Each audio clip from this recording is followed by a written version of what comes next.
We'll guide you through how to use Wix products effectively. If you find this helpful, consider subscribing and liking the video. First, open your web browser and go to wix.com. Once you're on the Wix homepage, log in with your account credentials or create a new account if you don't have one yet. After logging in, you'll arrive at the Wix dashboard, which is your central hub for all things Wix. To start a new website, click on the Create New Site button. Wix will guide you through a series of questions to help tailor the website to your needs. You can choose the type of website you're building, such as a business site, an online store, or a blog.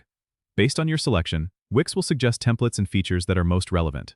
Once you've chosen the type of website, you'll be directed to the template selection page. Here, you can browse through a variety of beautifully designed templates. Take your time to find one that fits your style and needs. Click on Edit to start customizing the template.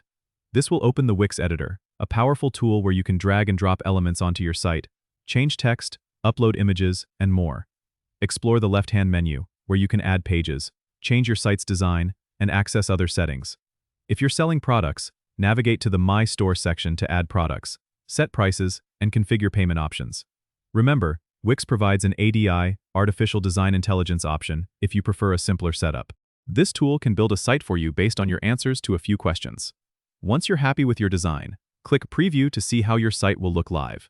Then hit Publish to make your site available to the public. Don't forget to regularly update your content and check the Wix app market for additional tools and features that can enhance your site. That's a quick guide to get you started with Wix.